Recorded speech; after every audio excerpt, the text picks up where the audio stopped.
అందరికీ నమస్కారం అండి.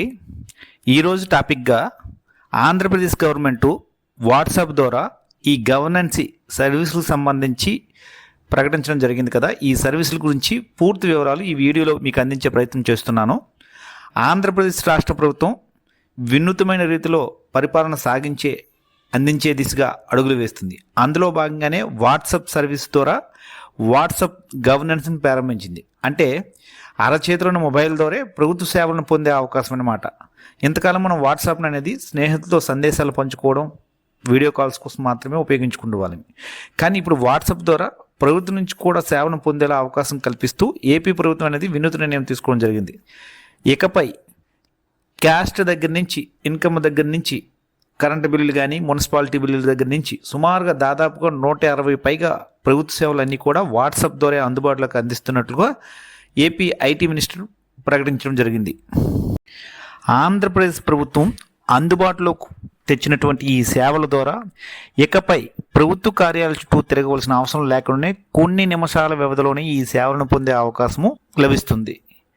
వాట్సాప్ ద్వారా లభించే సేవల్లో endowments, energy, municipal administration, APSRTC, అన్నా క్యాంటీన్, అలాగే ఎన్టీఆర్ వైద్య సేవ, ఇలా చాలా విషయాలకు సంబంధించి, చాలా డిపార్ట్మెంట్కి సంబంధించి అనేవి ఈ సర్వీసులు అనేవి అందుబాటులో ఉన్నాయి. సుమారుగా 161, 36 అదనపు విభాగాల నుంచి కూడా ఈ సేవలను చేర్చేందుకు ప్లాట్ఫామ్ అనేది విస్తరించే ఆలోచనలో ప్రభుత్వం ఉన్నట్లు తెలియజేయడం జరిగింది. సీఎం రిలీఫ్ ఫండ్ స్టేటస్ని తెలుసుకోవచ్చు, కరెంట్ బిల్స్ కానీ, ఆస్తి పనులకు కూడా చెల్లించవచ్చు, అలాగే రెవెన్యూ శాఖకు సంబంధించిన ల్యాండ్ రికార్డులు కూడా తీసుకోవచ్చు. ప్రభుత్వ సంక్షేమ పథకాలకు సంబంధించి, ఇతర అభివృద్ధి కార్యక్రమాలకు సంబంధించి అర్హతలు, పథకాలు, ప్రయోజనాలు ఏమిటో ఈ వాట్సాప్ నెంబర్ ద్వారా తెలుసుకోవచ్చు. అలాగే ఆలయాల్లో దర్శనాలు కానీ, వసతి గదులు కానీ, విరాళాలు అందజేయడం కానీ వంటి సేవలను కూడా అందుబాటులో ఉంచడం జరిగింది. ఏపీఎస్ఆర్టీ సేవలను కూడా పొందవచ్చు. ప్రధానంగా ticket booking, cancellation service, refund, journey reminder, tracking service, feedback వంటి సేవలను కూడా పొందవచ్చు. అందుబాటులోని సేవలు ఇవే. ఈ పోర్టల్లో తప్పనిసరిగా దేవాలయాల ఎండోమెంట్స్, ఫిర్యాదుల పరిష్కారం, ఏపీఎస్ఆర్టీసీ, విద్యుత్ బిల్లర్, సీఎం రిలీఫ్ ఫండ్, నీటి కనెక్షన్లు, ఆస్తి నిర్వహణ, రెవెన్యూ సేవలు, ఎన్టీఆర్ ఆరోగ్య సేవలు, ఏపీ పోలీస్ విభాగానికి సంబంధించి సేవలు అనేవి మనకి అందుబాటులో ఉన్నాయి. అయితే ఇక్కడ గవర్నమెంట్ జారీ చేసిన కొన్ని సర్టిఫికెట్ విషయానికి వచ్చేటప్పుడు వ్యవసాయ ఆదాయ ధృవపత్రం, ఓబీసీ ధృవపత్రం, ఆదాయం లేని ధృవపత్రం, title deed or passbook printing, అలాగే మ్యారేజ్ సర్టిఫికెట్, కంప్యూటరైజ్ అడంగల్, ఇంటిగ్రేటెడ్ సర్టిఫికెట్ పునర్జారీ, కుటుంబ సభ్యుల ధృవపత్రం, ఆర్థికంగా బలహీన వర్గాల ఈడబ్ల్యూఎస్ సర్టిఫికేట్, నీటి పన్ను, title deed cum passbook certificate, అలాగే ఆర్ఓఆర్ 1B ఆదాయ ధృవీకరణ పత్రం, ఇన్కమ్ సర్టిఫికేట్ వంటి ధృవపత్రాలన్నింటిని కూడా పొందవచ్చు. ఈ సేవలను అధికారిక వాట్సాప్ నెంబర్ అనేది 9552300009ను కేటాయించడం జరిగింది. ఈ అకౌంట్కు వెరిఫైడ్ ట్యాగ్ టిక్ మార్క్ కూడా ఉంటుంది. ముందుగా చేయవలసిన పని ఏమిటంటే, ఈ వాట్సాప్ గవర్నెన్స్ ద్వారా సేవలు పొందాలంటే మీ స్మార్ట్ ఫోన్ మొబైల్లో ఈ నెంబర్ని సేవ్ చేసుకోవాల్సి ఉంటుంది. 9552300009. ఈ నెంబర్ సేవ్ చేసుకున్న తర్వాత సేవను యాక్సెస్ చేయడానికి వినియోగదారులు సాధారణంగా 4 దశల ప్రక్రియ అనేది అనుసరించాలి. అందులో 4 దశల్లో భాగంగా మొదటి దశ అనేది వినియోగదారులు ముందుగా నేను పైన చెప్పినటువంటి నెంబర్ను ఫోన్లో సేవ్ చేసి ఆపై వాట్సాప్లో సేవను యాక్సెస్ చేయాలి. పైన మీకు డిస్ప్లే చూపిస్తుంది చూడండి. యాక్సెస్ చేయగానే ఇలా వస్తుంది. అలాగే రెండవ దశలోని వినియోగదారులు వాట్సాప్ నెంబర్పై సందేశాన్ని ప్రాంప్ట్ చేసిన తర్వాత అందించే సేవలు పోర్టల్ స్క్రీన్పై ప్రదర్శించబడుతుంది. పక్కన డిస్ప్లే అవుతుంది చూడండి. అలాగే మూడో దశలోని మీరు పోర్టల్ నుండి యాక్సెస్ చేయాలనుకున్న సేవను ఎంచుకోండి. ఇందులో విద్యుత్ బిల్లులు, పోలీస్ సేవలు, ఏపీఎస్ఆర్టీసీ మొదలైనవి చెప్పినటువంటి పైన అన్ని సర్వీసులు సేవలు డిస్ప్లే అవుతాయి. పక్కన డిస్ప్లే అవుతుంది చూడండి.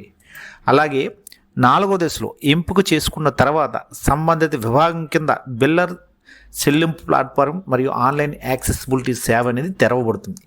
ఆ స్టెప్స్కు అనుగుణంగా మీరు మూవ్ చేసుకుని వెళ్తుంటే ఆ సర్వీస్ అనేది, బిల్ అనేది చలానా జనరేట్ అయిన తర్వాత, పే చేసిన తర్వాత అవి కన్ఫర్మేషన్ అనేది మనకి పీడిఎఫ్ రూపంలో రావడం జరుగుతుంది.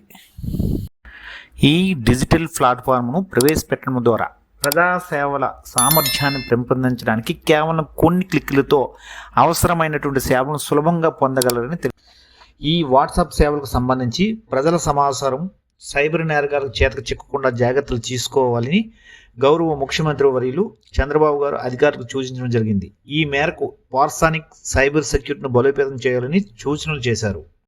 చాలామందికి ఈ వాట్సాప్లో మన పర్సనల్ డేటా అనేది ఇవ్వడం వల్ల మన అంతర్గత విషయాలకి ఏమైనా సరే ప్రమాదం ఏమైనా ఉందనే అనుమానం అయితే వ్యక్తం పరుస్తున్నారండి. సో దానికి సంబంధించి మీరు తెలుసుకోవాల్సిన కొన్ని విషయాలు ఇక్కడ మీకు తెలియజేసే ప్రయత్నం చేస్తున్నాను. ఈ వాట్సాప్ అనేది ఎప్పుడు కూడా మీకు కాల్ చేయదు. చాలా చాలా ఇంపార్టెంట్ విషయం అండి. వాట్సాప్లో అందించే పౌర సేవలకు సంబంధించి ఈ మెటా నుంచి ఎలాంటి ఫోన్ కాల్స్ రావని మంత్రి నారా లోకేష్ గారు స్పష్టం చేశారు. ఆధార్ కార్డుతో లింక్ చేసిన మొబైల్ నెంబర్ ఏదైతే ఉందో దాని ఆధారంగా సేవలు అందుతాయి, ఇంక వేరే నెంబర్ నుంచి ఉండదు. అలాగే వాట్సాప్ ద్వారా అందించే సేవల్లో పౌరులకు సంబంధించిన సమాచారాన్ని మెటా అనేది స్టోర్ చేయదు. మెటా డేటా సర్వర్లను రాష్ట్ర ప్రభుత్వ పర్యవేక్షణలోనే సంరక్షణలోనే ఆంధ్రప్రదేశ్ భూభాగంలోనే ఏర్పాటు చేస్తారని తెలియజేయడం జరిగింది. చట్టపరమైన అంశాలతో ముడిపడిన సేవలు ఏవైతే ఉన్నాయో త్వరిత దశలో వాట్సాప్ మనమిత్రలో జత చేస్తామని తెలియజేశారు. పేర్లు మార్పులు వంటి సేవల విషయంలో చట్టపరంగా ఉన్న అంశాలను పరిశీలించవలసి ఉంటుందని తెలియజేశారు. కొన్ని రకాల సేవలను నిర్దిష్ట కాల పరిమితిలో అందిస్తారు. మానవ ప్రమేయం లేకుండా వాట్సాప్ ద్వారా పౌర సేవలను అందిస్తారు. ఇవి మీరు తెలుసుకోవాల్సిన విషయాలండి. అలాగే వాట్సాప్ పౌర సేవలపై ఫిర్యాదు చేసే అవకాశం లేదు. ఖచ్చితంగా పౌర సేవలు అందించే లక్ష్యంతోనే కంప్లైంట్ చేసే ఆప్షన్ పెట్టలేదని మంత్రి నారా లోకేష్ చెప్పడం జరిగింది. సర్వీసులకు సంబంధించి ప్రతి దానికి కూడా కొన్ని భాగాలుగా ఒక్కొక్కటి వీడియో చేసే ప్రయత్నం అయితే చేస్తున్నానండి. ఈ వీడియోని మీ ఫ్రెండ్స్కి షేర్ చేసి సబ్స్క్రైబ్ చేసుకోవాల్సిందిగా కోరుతున్నాను. అలాగే లైక్ అండ్ కామెంట్, మీకు ఎనీ డౌట్స్ ఏదున్నా సరే మీరు కామెంట్లో తెలియజేయండి. దానికైతే నేను తప్పకుండా వివరణ ఇచ్చే ప్రయత్నం చేస్తాను.